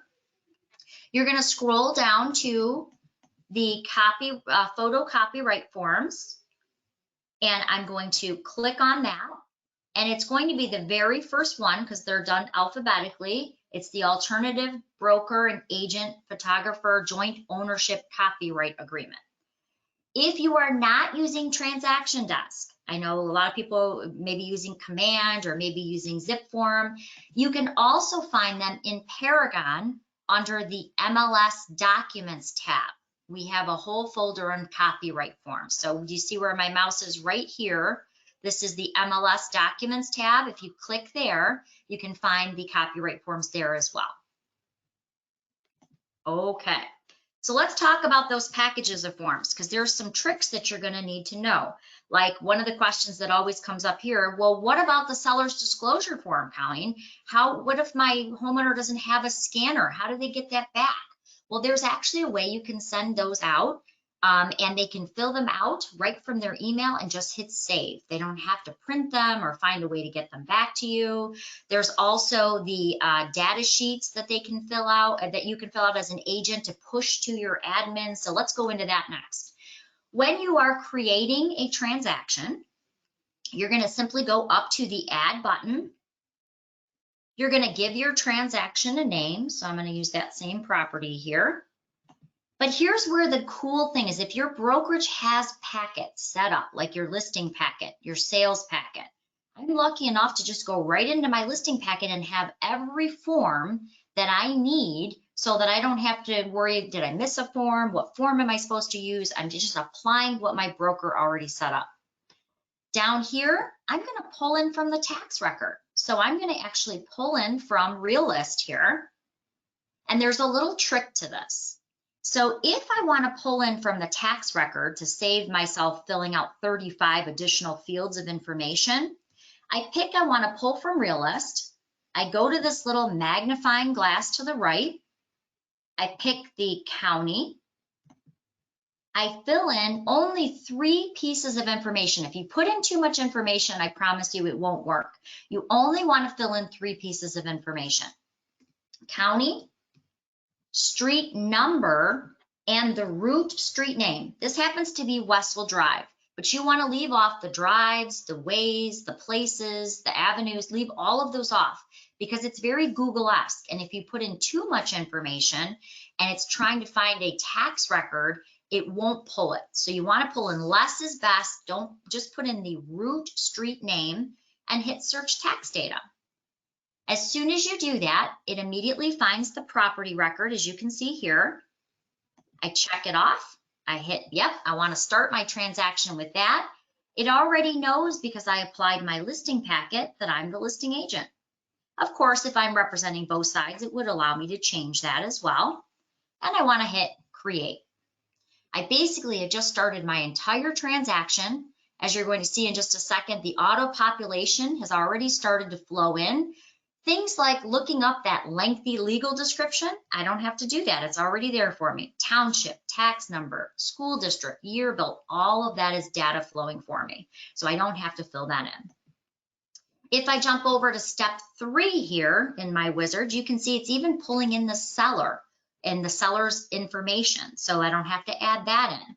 When I go into step 4, the great news is all the forms that my broker says are required for my office fall right into place here. Okay, then there's some cool tricks though. The disclosure. This is one of those documents that I, the agent, I'm never going to fill this out, but I don't want to have to mail it and they have to worry about mailing it back to me, especially right now. I'm don't want to open my mail at this point. So what I want to do is I want to send this in an editable format to the seller to fill it out right online because we're trying to go paperless. We're trying to do this remotely. So what I want to do is I want to go to File, Send, and I'm going to send this just via email. But I want to send it in an easy way. So I'm going to say I'm going to send my seller's disclosure statement. And all I'm going to do is put in my seller's name. So I'm going to call this Sally Seller. I'm going to put in my seller's email address. And a nice little subject line, like listing docs. I can put in a little personalized message, but the only difference is normally when I send my documents out, I'm sending them as a locked attachment. But this time I'm sending them as an editable link. So I'm going to check this off that I'm going to allow them to edit the forms. And you can even give an expiration. Maybe I'm going to want to have it listed by this Friday. So maybe I'm going to have it expire by Friday. All I need to do is hit send. And that homeowner is now getting an email coming from me, the agent, so they recognize it. And when they get it, they can open it, and all they have to do is fill it out. They can uncheck if they make a mistake. They can fill out all of the fields. It's in an open format. They just simply have to go up and hit save when they open it, and it will send it right back to you, the agent, via email, and it will go right back into your transaction desk account. So very, very simple process. So I'm waiting for that email to come in so I can kind of show you that. But while I'm waiting for that to come into that homeowner, we have some other things that are a little bit out of the norm right now in the way Hey, that. Colleen, Yes. before you get into that, we had a question about how can I upload if my office has not? I think they might be referring to if their office doesn't have packages or templates set up. I think that's what they mean. Oh, perfect. Sure. If you don't have any packets set up, yes, the packets are the biggest time saver. You do not want to have to go into a transaction and find 10 forms every single time. It can be very frustrating. So right over here on the left-hand side of my screen, you'll see some gears, and it says setup.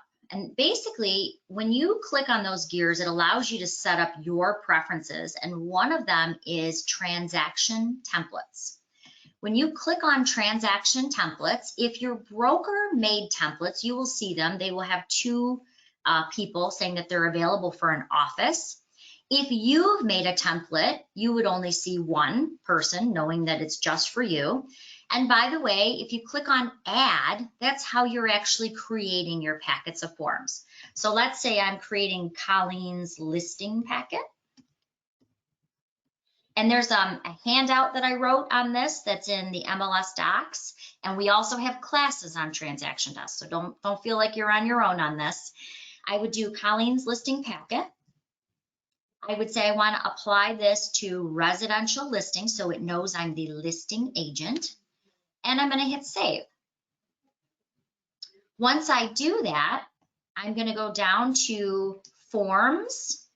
And all I'm going to do is click the add button. That's going to take you right back to that library of forms I showed you when we were looking at the copyright forms. And I'm just going to pick which forms I want to use. Now, by the way, you can mix and match forms. What I mean is if you have some brokerage forms, let's say I'm with Remax in the Hills, I have a couple brokerage forms I want to add, I can pull some brokerage forms in. I also want to have my MiRealSource forms. I also maybe want to have my board forms. So I want to have whatever forms I'm traditionally using that my broker has approved, the ones my broker says are the right ones to use, but I can mix and match. I can have more than one library in my packet. And by the way, if you have your own forms, you can add those too, meaning if you have your own maybe checklist for marketing, or you have your own home warranty form that's maybe not in Transaction Desk, you can actually pull that in under documents. Okay, so good questions.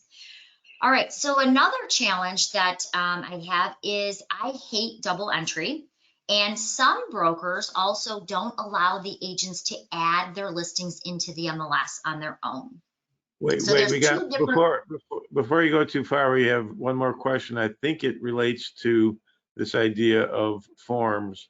So the person says, I'm in Monroe, Michigan. Am I MiRealSource? So I think Monroe would have their own library, wouldn't they? Yes, there is a library for them. So if you are, and I meet, when she says Monroe, I think she's probably meaning that she's a member of the Southeastern Border Association of Realtors. Right. So if you go into forms, they do have, they're listed under the Downriver Association, and you'll see the drawer forms there. I think Is there a Monroe library as well? I think there was, and we should probably ask if we need to change the name. I know Lenawee has their own. So Saginaw has theirs, North Oakland, Midland, Lenawee, Lapeer. Looks like you might need to change the name of the library. Yeah, it might just be listed as Downriver. I thought that was a change that we were doing, but maybe we did not. So it looks like at this point, I only see the Downriver, and that may be something that we want to talk to the Southeastern Border about, maybe checking to see if we need to rename that library. I'll put that on my list. So thank you for that. Gotta make a little note for myself or I'll forget. Okay, so there are two rules of thought on the data sheets. And a lot of people don't use the data sheets, but I love them. So let me tell you why I use them. The data sheets allow you to fill the information into one place and either push it to your admin so they can review it and make it live, or B, if you're like me and your broker allows you to enter your own listings, you can just fill it into the data sheet, hit the upload button, and basically it creates a partial listing for you. So let me show you how this works.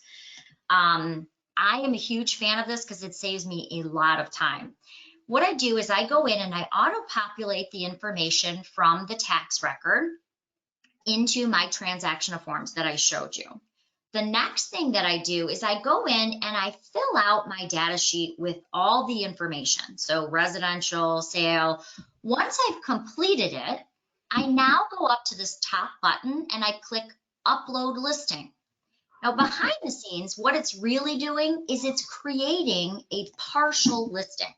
So if you have an admin who is in charge of putting in your listings, you can fill out that form, push the button, call your admin, and let them know that the partial is already in Paragon. So when your admin goes in, this is what they see.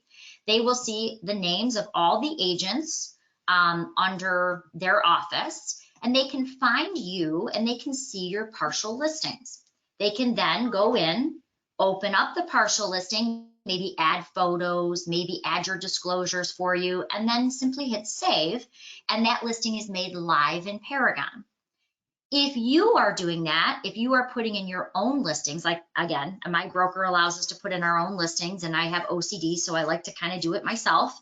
I just go in, fill out the data sheet, click that upload, and here's where I now come in and I put in the photos that the seller has sent me.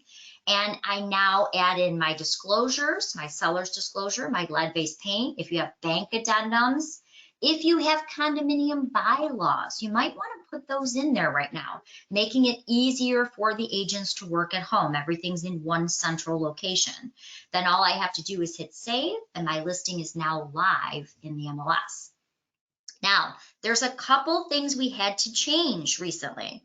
So we have actually done a temporary, and this is temporary, we have done a temporary active no-show. You've probably seen the memo. It's come out, I think, about 10 times at this point. Dave, do you want to talk about that? What am I talking about? The memo on the temporary active no-show.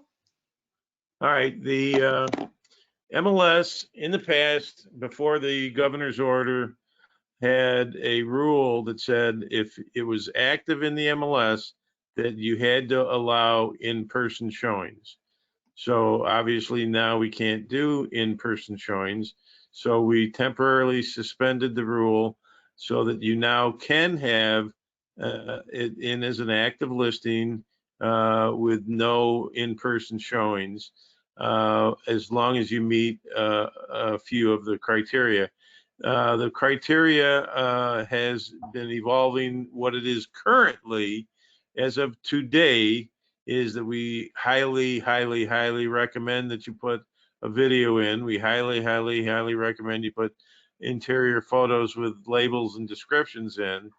It is required that you put in the public remarks that it can't be shown in person, but that there is either the ability to watch a video or to do a virtual showing. And Colleen will talk about virtual showings, I think, a little bit later. Plus, they're going to have stuff on a couple of different classes on Thursday about virtual showings. And then in agent remarks, you have to put in there that they would have to write their offers subject to an in-person showing at a later date after the order is lifted, and make the offer subject to that.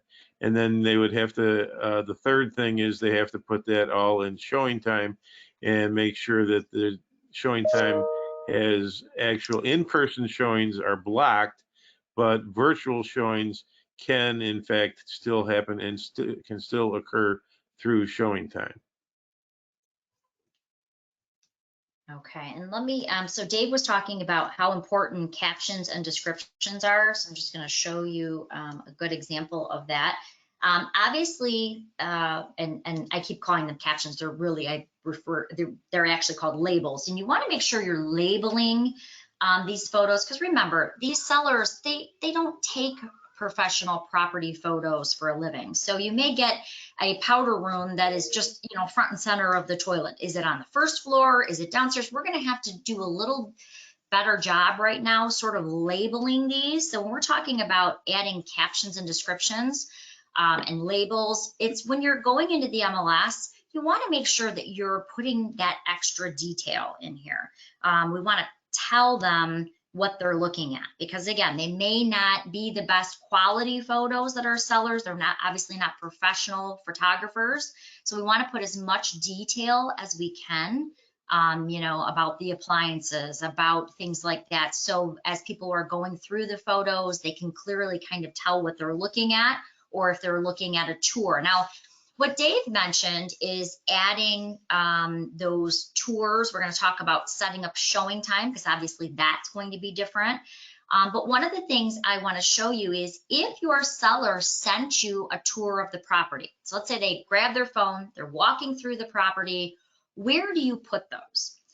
You want to have unbranded, meaning that there's no contact information of any kind. You want to have those in Paragon so that agents can see them. And when the executive order is lifted, if you want to put also branded tours, meaning the ones that do contain your contact information, you can do that. Now, I will tell you, I've worked at the MLS for many years, and I didn't realize that I could actually be in front of my sign, shaking hands, obviously not right now with the government order in place, but I didn't realize that I could actually say, hi, my name is Colleen DeLange. I'm with XYZ Brokerage. I would love to help you. Here's my cell phone number. I didn't realize there was a spot for those in the MLS as well. So let me show you where that goes. If you are on your listing and you go to maintain a listing, I'm just going to open up mine here. While you're doing that, one thing I forgot to mention, I don't know if you mentioned it, but the other temporary suspension as it relates to rules is right now we're not requiring room dimensions, because we're not going to ask our sellers to go measure the rooms.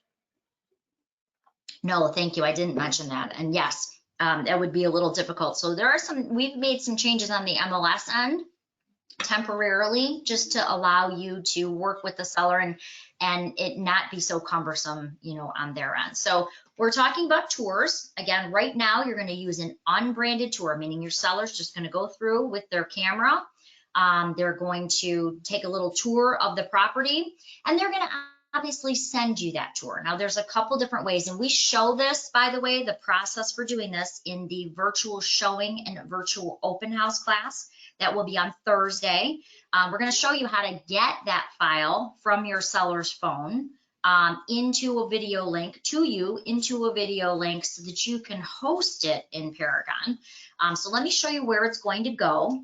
But if you go to tours and compensation, if you open up that box, you're going to see 4 different fields that you can add those tours in. So when I say unbranded, meaning no contact information is given of any kind, that's going to be the virtual tour and then the video tour. Those can be your unbranded tours, and they can be different. I have a company that takes some, and I can do unbranded with them. And then maybe my homeowner one is here. Now, obviously, professional photography and drones with the executive order, they're not essential. So they're not going to be able to take my photos right now. So right now, I just want to put what the seller gave me in as my virtual tour and video tour. Down the road, when the executive order is lifted and I'm using professional people, or if I do it myself and I want to have my contact information there, that's where I can include that branded tour. Okay, so 4 different places you can put those tours. As Dave was mentioning, you also want to, with this executive order, we can't have people showing up and showing properties, right? So we want to make sure that we're adjusting showing time. So I'm going to go into showing time over here. Now, what I recommend is that you adjust showing time to still capture the agent's interest and send that tour over to the agent so they can share it with people. So let me kind of show you what I mean. Wait, before you go there, somebody Yes. wants to know how you got to that screen where you had the 4 different places to put the different video tours. Okay, sure. Let me go back. So what I did is I'm actually on my listing. I went to maintain the listing because I want to add in my tour. I'm just clicking on because this is my listing. So it's going to show me any listing I have. So I'm going to open up the listing here. I'm going to scroll down. So this is just the same screen you'd see when you were adding in your listing. I'm going to scroll all the way down to compensation and tours.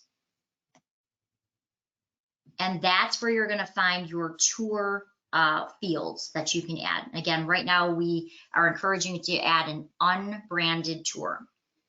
Okay, when you're changing your showing time instructions, that's going to be over here to the left, same area. I'm going into showing time for this specific listing, but I want to make some changes. Now, normally, this is where I would put in my lockbox information, and I would put in all my details of how they're going to get into the property. So normally under access details, this is where you'd put your lockbox information. However, because nobody's driving to this property, I'm not allowing showings on this property due to the government order. I want to change that to other, and I want to put in my note. I want to put in virtual property showing. Now you're probably thinking, well, why would you want to do that in showing time? Why would you want to bring the agent to showing time? Well, the reason I want to do that is, one, I want my virtual property to still be sent to that agent. Two, if I want to use things like maybe I just lowered the price on this property by $10,000. I want to be able to mass message all the people who had interest. I still want to keep a log of who's interested in this property. I also want to put in information that's going to draw them to still come in here, like additional attachments. This is where I'm going to add more photos. This is where I'm going to add documents. Maybe my bank addendums are in here. Maybe I have further instructions in here. The difference now, though, is I'm going to scroll on down to where it says notes for showing agent, and I'm just going to paste in my my unbranded virtual tour. Because immediately when this agent requests a showing on this property, I want them to get this link that they can click on and walk through the property virtually. Now I've set mine to a go and show, so they click on the property, it immediately sends them this link and any additional attachments. But I've now recorded who had interest. So if I decide I need to lower the price or I want to send feedback, I'm looking for more information from that agent, I can still do it through the showing time system. If you decide you just want to block showings altogether, you can block out time. And we're going to show you on Thursday, if you wanted to block out time to even carve out a virtual open house, there's ways that you can do that too. So we're going to show you all that in Thursday's class. Here's the way to think about this virtual. So it can be a schedule, because people have asked, why would I put it in showing time if they can equally get to that same video link inside Paragon? Why would I bother putting it in showing time? Well, I agree with Colleen that there's all kinds of advantages of having it there. But if you want to go one step further, and instead of putting a video, if you wanted to do a actual hosted live showing, a hosted live showing can be basically the same as a hosted live virtual open house, but it would be for a date and time certain, which then that would be a reason for people to use showing time to schedule to attend that virtual live showing. And they'll go over that on Thursday. So just know that you can currently use showing time for both. You can use it to block out the face-to-face, in-person showings, but then you could have like Saturday at 1 o'clock, it's available for a virtual live showing slash and or open house.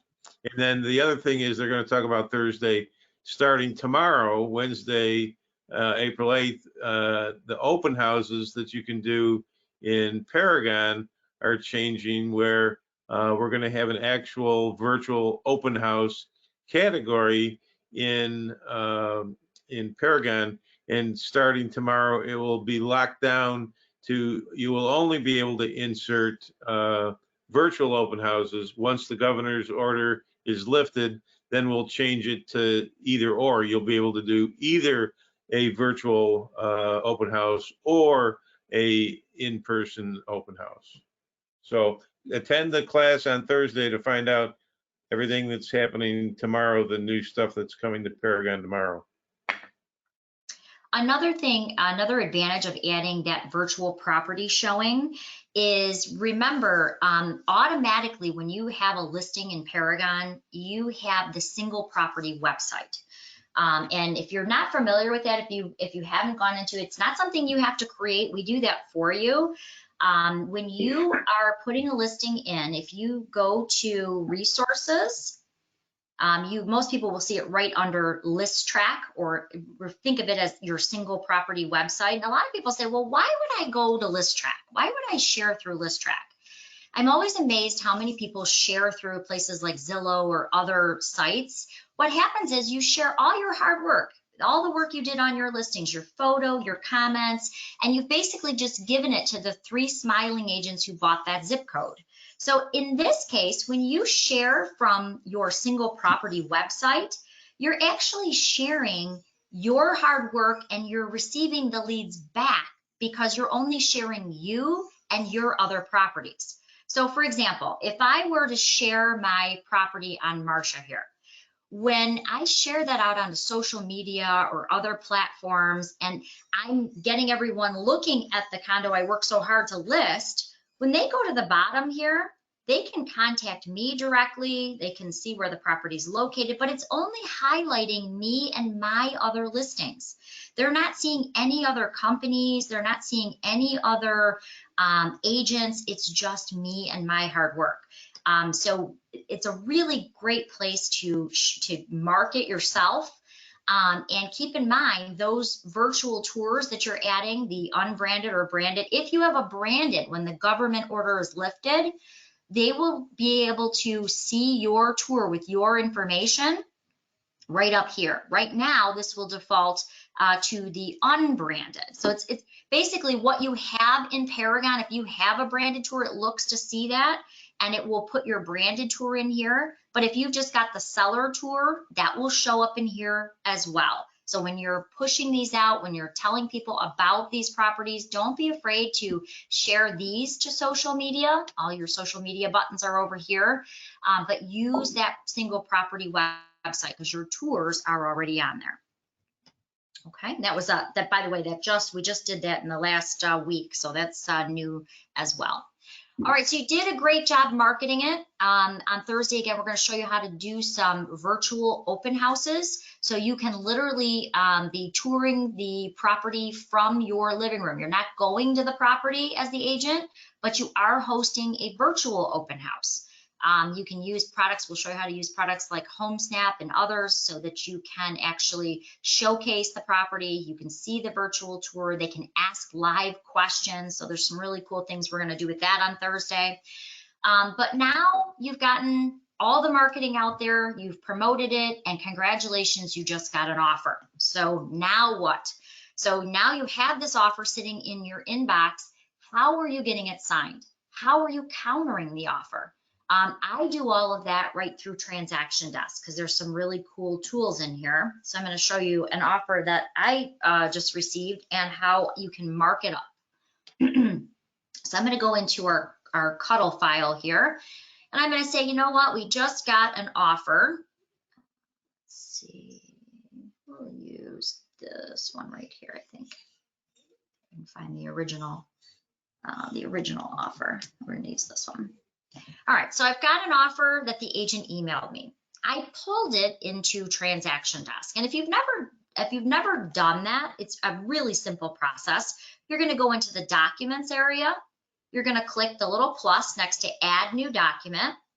I generally save them right on my desktop because I find it's a little bit easier to pull them in from there. So let's pretend for a moment that this happens to be an offer.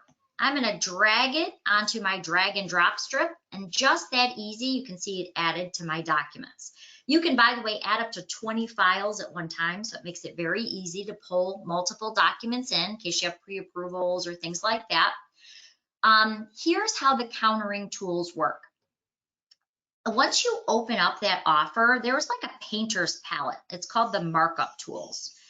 If I click on that painter's palette, And let's say Roseanne just sent me this great offer, and I'm looking at it and I'm like, oh, you know, we're not willing to leave the stove and refrigerator. I can go up to the document markup and I can cross off the stove and refrigerator. If I say, you know what, 90,000, my seller wants 92,000. I can go up to the text box at the top, and this is one of my favorites, and I can actually create what I want it to say. So maybe I want to do 92,000. You can change the size of the font. You can change the size of the text box, but here's the cool part, and a lot of people don't know that you can do this. I want to show you. When you lay this on top, look how terrible that looks. You can't read it, right? And you're like, well, that looks horrible. I mean, how are you supposed to read that? If you right click on those boxes, you can change the background from transparent to white, and you can make them larger or smaller to fit on that line. So again, I would do the same thing right over here for the 88,000. So you can actually counter digitally right from your computer. You can go in and you can highlight things if you've got them a 2-year home warranty, or if you want to highlight that it's after the this is subject to the buyer walking through the home after the government order has lifted. You could go ahead and highlight that. So you can use all of these tools to your advantage. One other thing that they released that I love, it's probably one of my favorite features in Transaction Desk, is if, let's say, Rosanna sent a purchase agreement to her buyer, and she sent it with the buyer's agency. Maybe she's got a confidential contract with his phone number and email address and all his contact information. She sent it all out in one swoop for him to sign. Well, now she's got it back, but she wants to send it to me as the co-oping agent. So she doesn't want to send me all his confidential stuff and all the stuff I don't need to see, right? So in that case, she wants to use the document slicer. Let me show you that. So you're at home. I'm just going to go ahead and close this here. You're at home and you're like, okay, so I just got this offer. I just opened it up, or again, the purchase agreement, buyer's agency agreement. You've got all this stuff in one big PDF. But now I want to strip out some of the pages I don't want the co-oping agent to see. So I'm going to go up to this document slicer tool, which kind of looks like a page with some pages ripped out of it. And that's exactly what it does. It allows you to open all those signed documents and decide which ones do you want to send to the co-oping agent. So I'm going to say I just want to send the purchase agreement over to Rosanna. I'm going to highlight it. I'm going to then say, I'm going to save it. And I'm going to call this owner offer for use Genie. Okay, now I'm going to go ahead, I'm going to save that, and I want to save it as, because I like to keep my originals intact. So I'm just basically saving the pages that I now want to send over to that agent. As you can see, it just took it from 11 pages down to the 5 that I selected. Now I can go ahead and quickly email those over to the co-oping agent. So the idea is you can go in and you can select which of the documents that you want and which of the pages even to send to the co-oping agent without having to print them all off, re-separate them, scan them all back in. It just makes it a whole lot more efficient. Lastly, when you're ready to have things signed, you're going to go to the left-hand side where AuthentiSign is, and you're going to click the Add button. By the way, you'll be able to tell where they are in the process. If they have the gears, you know that they're in your world as the agent. They've never made it to a client. If they have the lightning, that means it's made it to one, it's waiting on one or more parties to sign it, basically. And down here, that means everybody signed it. You've got that fully approved blue ribbon symbol. Here, if I click on the add, I'm simply going to give my signing a name. So I'm going to call this PA. Down here, the hardest part is just remembering to marry the documents to the file they're going to go back in. So I'm going to put this in my 125 cuddle file, and I'm going to hit save.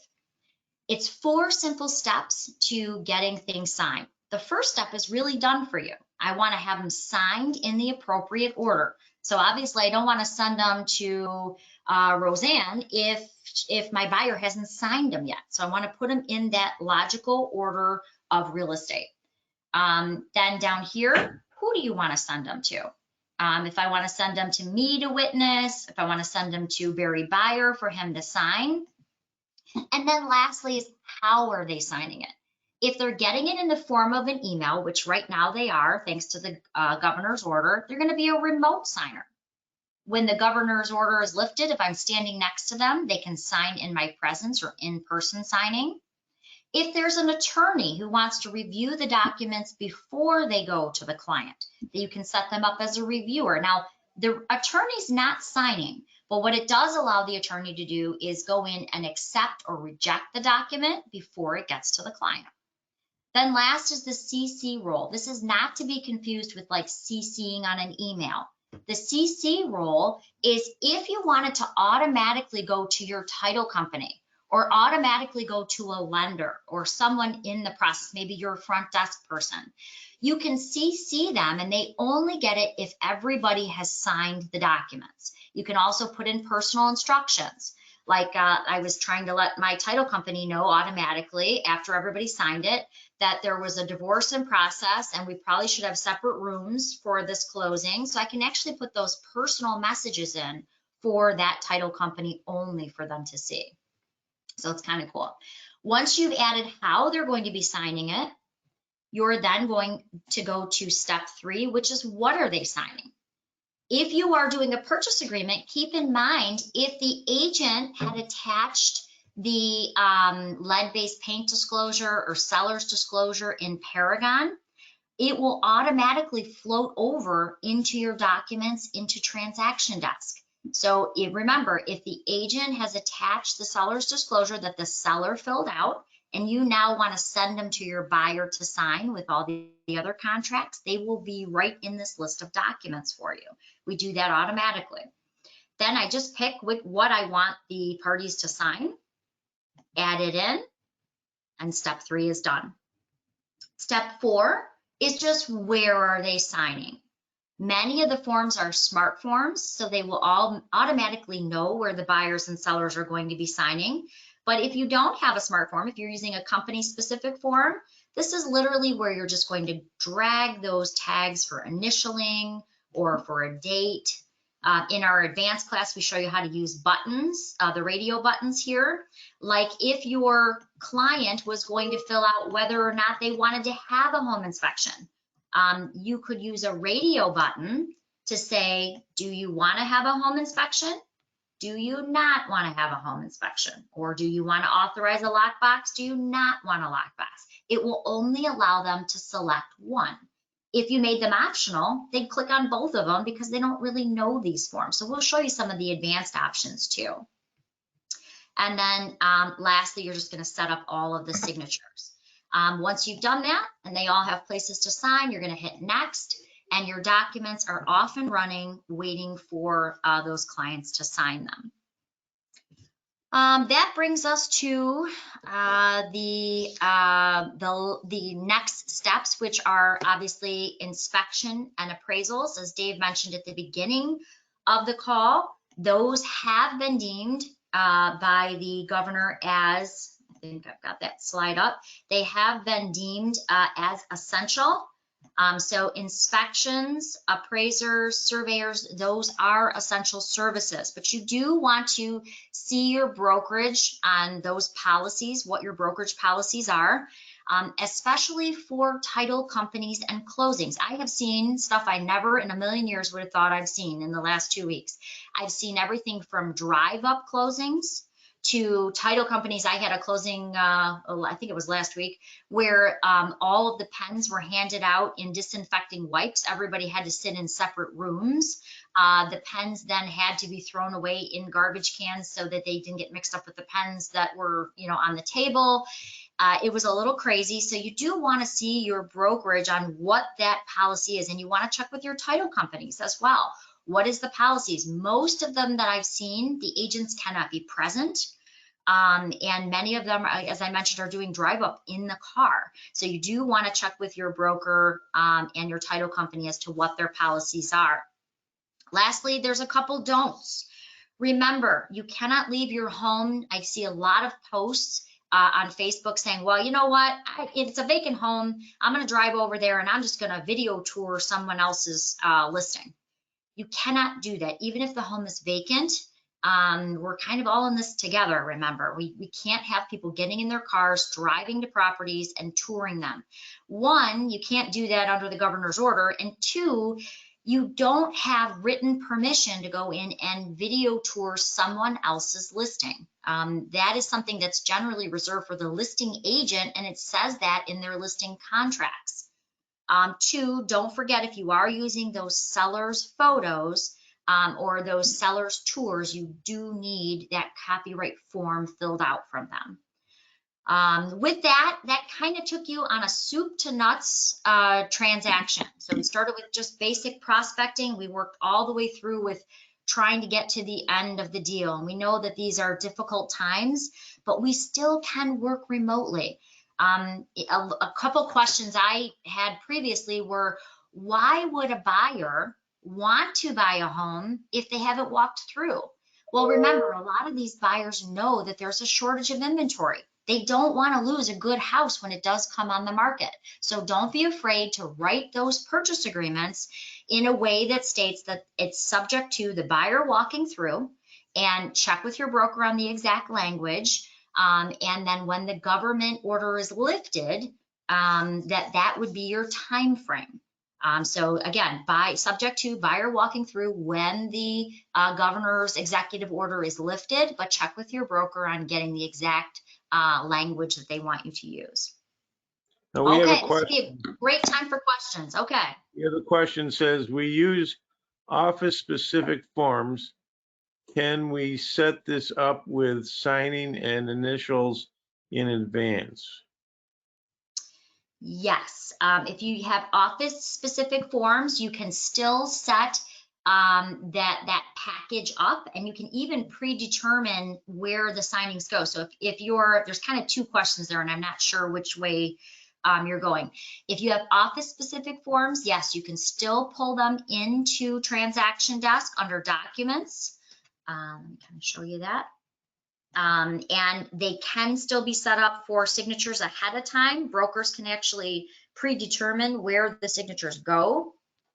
But let me go into Documents. So documents are different than forms in Transaction Desk. If you have office-specific forms that are not currently in Transaction Desk, like a home warranty or a checklist, those can be added under Documents.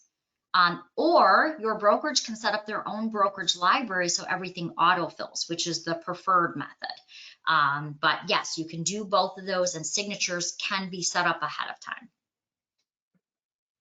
Okay, next question. So once sold virtually, we can schedule a home inspection and move forward. Again, this would be subject to your broker's policies, but the State Department of Insurance and Finance has written, and we showed you that home inspectors are considered to be essential services, and they can leave their home to do their business.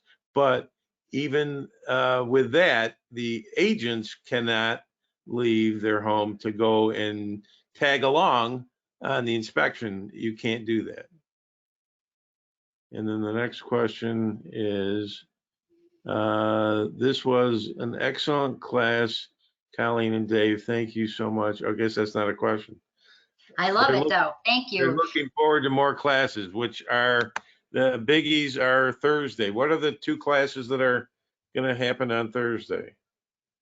Thursday, we have the Mixing It Up with MiRealSource, and that is, we do some really fun prize giveaways, and we talk about different topics. We're going to be talking about doing virtual open houses. We're going to be talking about some of the rules. We're going to be talking about, and we're also looking for great feedback. We want you to really be part of that. And we're trying to do that weekly because things are changing so fast. It's 45 minutes, but basically we'll give you some ideas, some time-saving tips and techniques, and then we do some fun giveaways and some trivia on it too. So that's a great class to take. That is Thursday at 10 a.m. And then we also have that setting up virtual showings and open houses, and that is going to be Thursday at noon. Taylor Fedewa and I are doing the mixing it up at 10 a.m. on Thursday. She's fantastic. She's going to give you some hints about helping the sellers take good photos too. Something that you'll really, she's got a degree in photography, so many of you have taken her photos class. She does an excellent job. And the virtual showings and open houses, we're going to give you some time-saving tips and techniques that are going to allow you to interact with people, still answer their questions, talk about your listings with buyers and where to advertise that, how long it should be, you know, what can you include, how do you take them through the neighborhood. We're going to give you some helpful hints on that too. Okay, so we do appreciate your questions and your feedback, and I know we're running a few minutes over.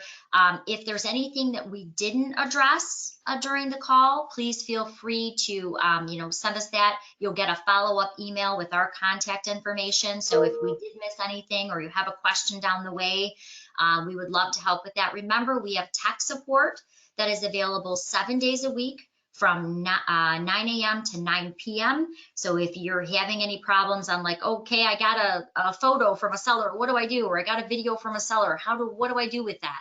We're here to help you. We know that there are a lot more questions than ever, and we want to help you be successful in this changing time.